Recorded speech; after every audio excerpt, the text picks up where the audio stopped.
परमेश्वर के धन्य नाम की महिमा हो। प्रभात मनन के सत्र 1605 में आप सभी का बहुत ही विनम्रता के साथ, प्रेम के साथ स्वागत करता हूं। आइए आज का मनन के लिए हम पढ़ते हैं तीमुथियुस को भेजी गई दूसरी पत्री अध्याय 4 पद 15। तू भी उससे सावधान रह, क्योंकि उसने हमारी बातों का बहुत ही विरोध किया है। सिकंदर ठठेरे के द्वारा प्रेरित पौलुस एवं साथियों के खिलाफ किए गए बुराइयों के बारे में हम मनन कर चुके हैं। मैंने अपने पूर्व के मनन में ये सूचना आपको दी थी कि सिकंदर ठठेरा एक व्यक्ति ही नहीं बल्कि एक गलत सिद्धांत का प्रतिनिधि भी है। प्रेरित पौलुस इफिसुस में सेवा करने का दरमियान वो एक ऐसा गलत सिद्धांत का प्रतिनिधि था जो मूर्ति पूजा करने के लिए भोले भाले लोगों का प्रोत्साहन करने के द्वारा अपनी कमाई करता था। इस प्रकार के लोगों की कमी हमारे समाज में भी नहीं है। लोगों को गुमराह करने के द्वारा इस प्रकार के लोग अपनी रोटी सेकना चाहते हैं। इस प्रकार के लोग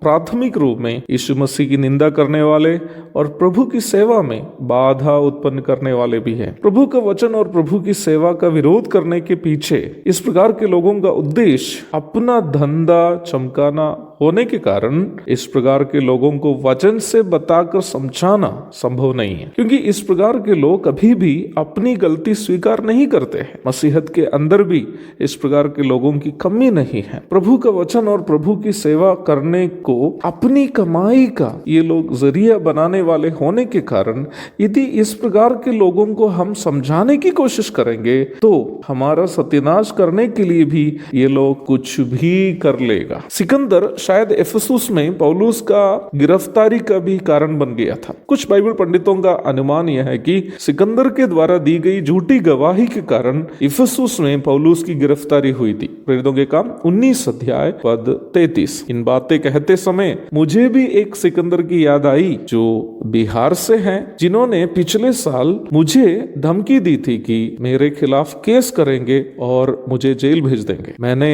उनको इस प्रकार उनकी धमकी के प्रतिक्रिया के रूप में जवाब दिया, भैया मैं आपके खिलाफ केस नहीं करूं। जब बिहार में सेवा के लिए आया था तो यही सोचकर मैं आया था कि किसी की गोली खाकर स्वर्ग पहुंच जाऊंगा, नहीं तो कम से कम कोई मुझे पकड़कर जरूर जेल में डाल देगा। ये सोचकर मुझे आश्चर्य है कि अब तक ऐसा नहीं हुआ है। पौलुस तीमुथियुस को यहाँ समझा रहा है कि इस प्रकार के कपटी ढोंगी सिकंदरों से सावधान रहना। क्यों सावधान रहना? क्योंकि इस प्रकार के लोग अवसर देखते रहेंगे कि हमें भी कभी फंसाए, हम पर भी कुछ आरोप लगाए। इसलिए कैसे सावधान रहना है? अपनी और अपने उपदेश की चौकसी रख। पौलुस तीमुथियुस को समझा रहा है, अपनी और अपने उपदेश की चौकसी रख। इन बातों पर स्थिर रह, क्योंकि यदि ऐसा करता रहेगा तो तू अपने और अपने सुनने वालों के लिए भी उद्धार का कारण होगा। पहला तीमुथियुस 4:16। अपना जीवन और अपना उपदेश पर चौकसी रखनी है ताकि हमारा नाश चाहने वाले सिकंदरों से हम अपने आप को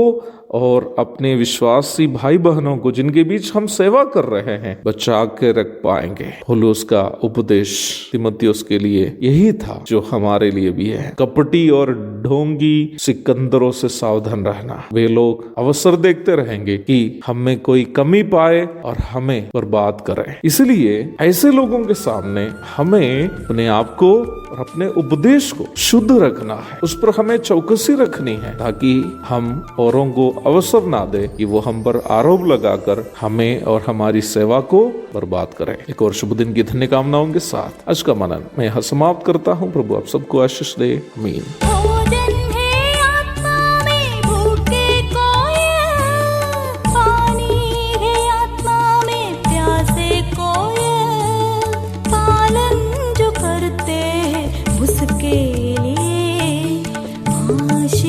पाने का साधन है ये वचन, प्यारा वचन ईशु।